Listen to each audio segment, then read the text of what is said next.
जब मां जानकी के स्वरूप को लंकापति लंकेश रावण हरण करके और अपने लंकापुरी के अशोक वाटिका में रखता है, इधर वन में प्रभु श्री रामचंद्र जी छोटे भाई लखनलाल जी मैया जानकी को खोजते हैं। विशुद्ध मन से आंख से आंसू बहते हैं। पशु पक्षी नदी नाले जीव जंतु सभी से पूछते हैं कि भाई किसी ने जानकी को देखा है, पर सबकी एक ही उत्तर होती है कि प्रभु क्षमा करें। भगवान की एक छोटी सी परीक्षा होती है जो मां सती, भगवान शिव की अर्धांगिनी मां सती के द्वारा परीक्षा लिया जाता है। भगवान उस परीक्षा में उत्तीर्ण होते हैं। इसके बाद आशीर्वाद प्राप्त कर भगवान कवंध होते हुए आगे बढ़ते हैं। जब भगवान कुछ दूर आगे बढ़े तो उनके कान में एक स्वर सुनाई दी। भगवान दौड़कर आगे बढ़े तो देखते हैं कि भाई एक गिद्ध है, शरीर से अति वृद्ध है, खून से लहूलुहान है, फिर भी होठों पर राम है। भगवान उस गिद्ध के मस्तक को अपनी गोद में रखते हैं और पूछते हैं कि हे गिद्धराज, आप कौन हैं और आपकी दुर्दशा कैसे हुई? तो गिद्धराज कहते हैं भगवान से, छोटी सी एक भोजपुरी रचना लगी। देखा हजात सिया के ए नाथ जी, देखा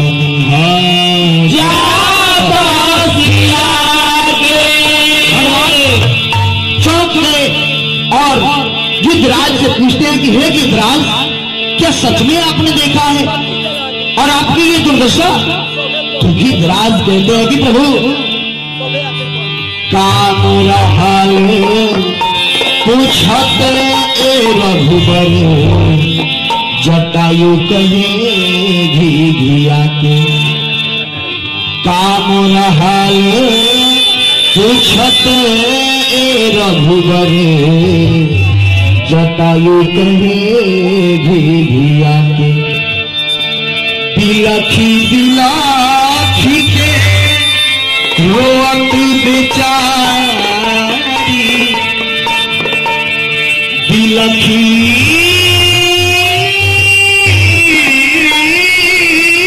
बिलखी के हो जाए हो, बिलखी बिलखी के रोअत बेचारी, अकरत पुकार पिया के ए नाथ जी, देखा दिले जाता सिया के।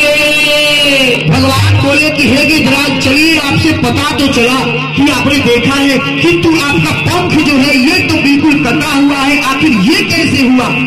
तो गिद्धराज कहते हैं कि प्रभु, जब तक पंखे रहे तन लागल, खूब लड़नी पापिया से, लड़त लड़त चंद्र हास्य खरग से, कटलस पंख खिसिया के ए नाथ जी, देखा दिले जाता सिया गे। भगवान बोले कि हे गिद्धराज, मैं आपके कर्मों से अति प्रसन्न हूँ। यदि आपकी कोई इच्छा है तो साझा कीजिए, कहिए तो मैं आपको नूतन कर देता हूँ, नवीन कर देता हूँ। गिद्धराज बोले कि प्रभु, यदि आप मुझके दयावान हैं, कृपालु हैं, तो आप बस इतना करें कि सत्य लोक में अपनी शरण और स्वरूप प्रदान करें। भगवान तथास्तु बोले। इसके बाद भगवान आगे बढ़े। कहा, जो बचपन से आस लगाए बैठी है, नजरें बिछाए बैठी है, वह कौन है? उसकी भक्ति भी मौन है।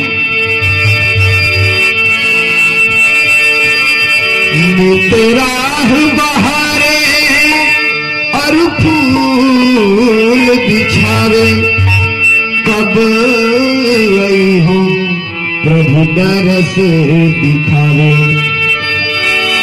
नितराह बहारे और फूल बिछावे, कब आई हो प्रभु दरस दिखावे। आज आज वो दिन आ ही गई है, सवरी के हृदय मुस्का ही गई है। भक्ति में भई विभोर बावरी, जब देखी प्रभु दरस की सावरी, भक्ति में विभोर हो जाती है। झूठे बैरन में संवरी के, भर गई कौन मिठाई है, प्रभु श्रद्धा भाव के भूखे बैर को भोग लगाई है। झूठे बैरन खाए हरि, हृदय प्रभु की मुस्काई है, संवरी तू नीच अधम नहीं है, संवरी तू मेरी माई है। वही संवरी को उद्धार करके और भगवान आगे बढ़े ऋष्यमुख पर्वत पर, जहां पानव राज सुग्रीव से मित्रता होती है, पाली बंद होता है। पाली के कुछ प्रश्न हैं जो प्रभु उत्तर देते हैं। इसके बाद अब योजना बनती है कि भाई कौन जाए लंकापुरी मैया जानकी को खोजने, उनकी खबर लेंगे।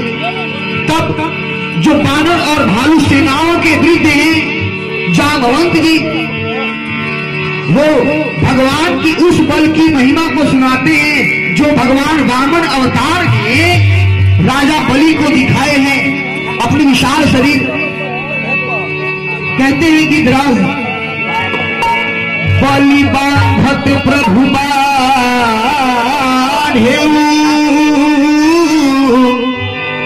सो तनु बरनी न जाई, उभया धरी महदीनी, सात प्रदक्षिण भाई।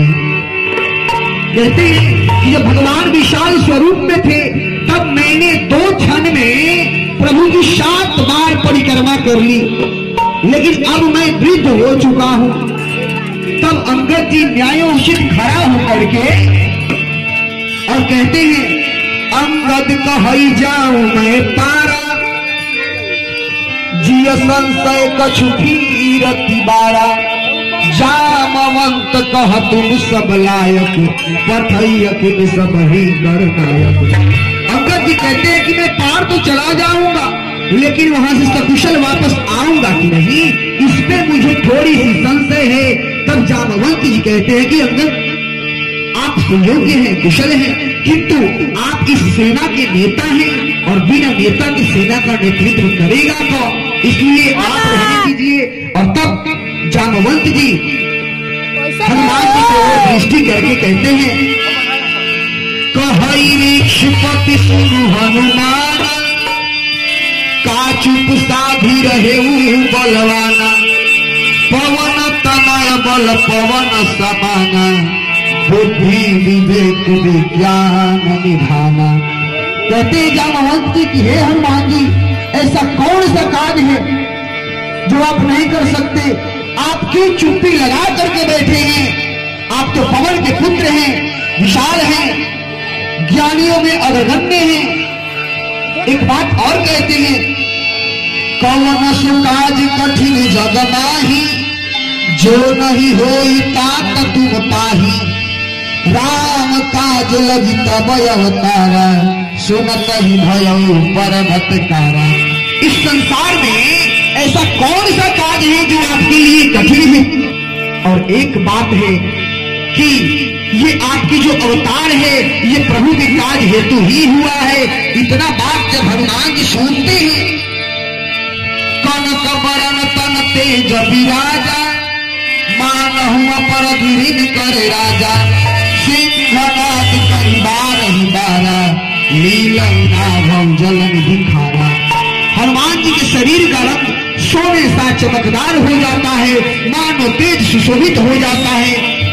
पर्वतों के राजा सुमेरु के समान विशाल होकर हनुमान जी गर्जना करते हैं, अट्ठास करते हैं और कहते हैं कि मैं इस खारे समुद्र को खेल में ही लांग सकता हूं।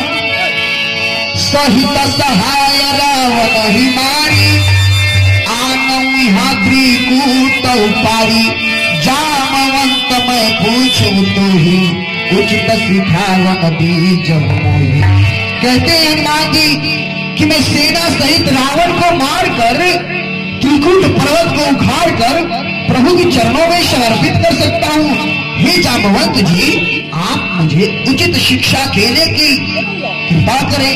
तब जाम्बवंत जी कहते हैं कि हनुमान जी, इतना करहु तात तुम जाई, सीत ही देखी कहूं सुधी आई, तब निज भुज बल राजीव नैना, कौतुक लागी संत कपिसेना। आप बस इतना करें कि लंका जा करके ये पता लगावे कि मैया किस अवस्था किस हाल में है, और आ करके ये खबर प्रभु को सुना दे।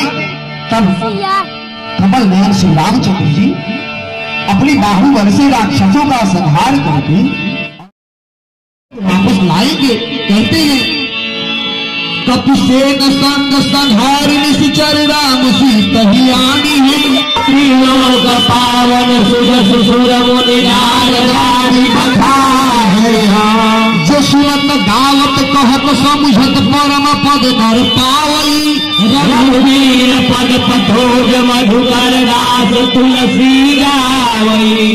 वानरों की सेना साथ लेकर राक्षसों का संहार करके श्री रामचंद्र जी सीता जी को वापस लाएंगे, और तब देवता नारद मुनि भगवान के तीनों लोगों को पवित्र करने वाला सुंदर यश का बखान करेंगे, फूल की बरसात करेंगे, जिसे सुनने गाने और समझने से मनुष्य परम पद को प्राप्त करेंगे, और जिसे श्री रघुवीर के चरण कमल का मधुकर भ्रमण तुलसीदास जी ने कहा है, भव भेषज रघुनाथ जसु सुनहि जे नारी, तिनकर सकल मनोरथा, सिद्ध करहि ऋषिरारी। नीलोत्पल तन श्याम काम कोटि शोभायधि, सोनियता सुगुण ग्राम सुनाम भखल बधिका।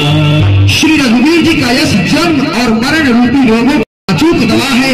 जो पुरुष और स्त्री इसे सुनेंगे, शरीर के शत्रु श्री रामचंद्र जी उनके सब मनोरथ को सिद्ध करेंगे। और इतना ही नहीं, प्रभु का रंग नीले रंग कमल के समान श्याम शरीर है, जिनका शोभा करोड़ों देवताओं से भी अधिक है, जिनका नाम पाप रूपी पक्षियों को मारने के लिए व्याध के समान है। और उन श्री रामचंद्र जी के गुणों का समूह लीला को अवश्य सुनना चाहिए। ये सुनने से ये जीव प्रभु को प्राप्त करता है। आइए अब सुनते हैं श्री सुंदरकांड पाठ, श्लोक, दोहा और चौपाई के माध्यम से।